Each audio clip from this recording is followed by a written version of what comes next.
I've never met a person who was not successful that didn't have a great amount of self-discipline within their life. Self-discipline and being able to perform and being able to keep your life on schedule and being able to keep commitments and promises and meet deadlines is essential to success. The Marines have a saying, everybody wants to go to heaven, but nobody wants to die. And that's just real. At the center of bringing any dream into fruition is self-discipline.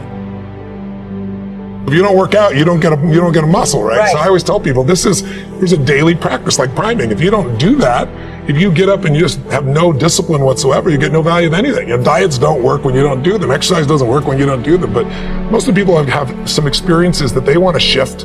And once you shift those things, your whole life changes. But life is constant growth. My life isn't here because I went to one seminar one time and now my life is fit for life. I work out, I train my mind, I train my body, and it becomes a lifestyle.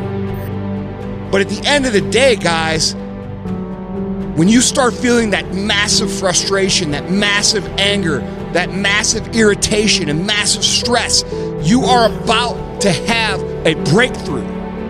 You are about to move through an area that most people can't make it through. And you've just got to keep moving. But you have to keep in mind, guys, things are the hardest right before they get better. Things are the most frustrating right before they get better. Things are the worst right before they get better. As Daniel Pink said, people fail to achieve mastery not because they aren't talented, but because they aren't disciplined. The wonderful news about the human condition is you can get good at anything that you set your mind to. It's just not going to be easy, and it's not going to be fast. But the willingness to put in that work is what's going to separate you from everybody else. And I'm begging you to see yourself right now, today, as average, as no better than anyone else. But I beg you, with more force than I know how to convey with this language, to see yourself as malleable, to see yourself as capable of becoming anything you want to become truly extraordinary. If you can find within yourself the discipline to stick with it long enough.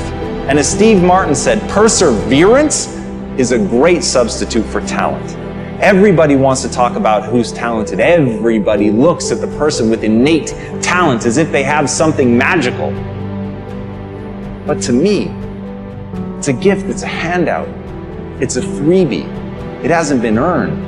And no matter what it is, it's only the beginning. Even somebody that has talent, even if you get an early win, if you let somebody outwork you, if you let somebody who has more perseverance, more grit than you, then they are going to outperform you on a long enough timeline. The only thing I can guarantee is you will be outworked by somebody unless you pour your heart and soul into getting great. If you don't take days off, if you put yourself into it as if your life depended on it, when you act like that, then you've got a chance to be great. And as Robert Horry said, pressure can bust pipes, but it can also make diamonds. You've got to want that pressure. You've got to want things to be hard, because when it's easy, you don't work for it. When it's easy, you don't push. When it's easy, you get surpassed by the person who has to give it their all, who's prepared to do blood, sweat, and tears in order to become that thing that they want to be so badly, because they are so angry that they were never given anything. And with that chip on their shoulder, they're determined to become anything that they set their mind to. So whether you have talent, whether you don't, the only thing that matters is, will you persevere? Will you stick with it long enough to get great?